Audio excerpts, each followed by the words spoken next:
হবে। বৈষম্যহীন নবম পে স্কেল প্রজ্ঞাপন ও বাস্তবায়নের এক দফা দাবিতে চুয়াডাঙ্গায় মানববন্ধন ও বিক্ষোভ মিছিল করেছে তৃতীয় ও চতুর্থ শ্রেণীর সরকারি কর্মচারী সমন্বয় পরিষদ।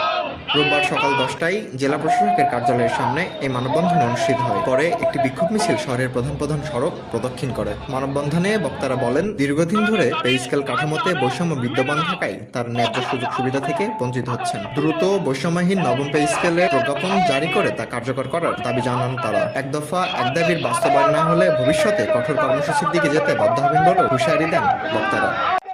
সুন্দর সুন্দর ব্ল্যাক মার্কেটিং গাড়িতে যারা চড়ছেন, উপদেষ্টা মহোদয়গণ, আপনাদেরকে শ্রদ্ধার সাথে, সম্মানের সাথে, বিনয়ের সাথে অনুরোধ করছি, আপনাদের বিরুদ্ধে নেতিবাচক কথা আমাদেরকে বলতে বাধ্য করবেন না। আপনারা এসি গাড়িতে চলেন, এসি বাড়িতে ঘুমান, আপনারা এই কর্মচারীদের পেটের কথা আপনারা বোঝেন না। আপনারা ভাবেন এই পে স্কেল দিলে হয়তো আরো 5টা গাড়ি কিনবে কর্মচারীরা, কিন্তু তা না। এই পে স্কেল না দিলে অনেক আত্মহত্যাকারীদের জীবনটা বাঁচাতে পারবে। আপনারা পত্রিকায় দেখে থাকবেন, অর্থের অভাবে ঋণে জর্জরিত হয়ে অনেকে আত্মহত্যার পথ বেছে নিচ্ছে।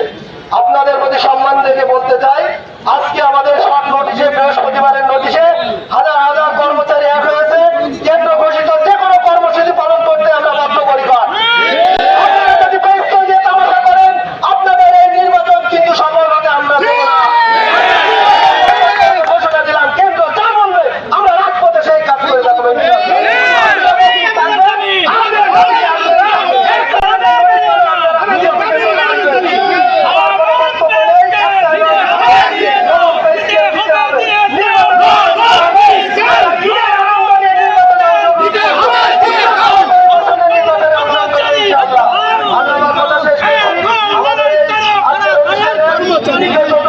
পে স্কেল বাস্তবায়ন না পাই তাহলে আমরা আত্মহত্যার পথ বেছে নিতে পিছু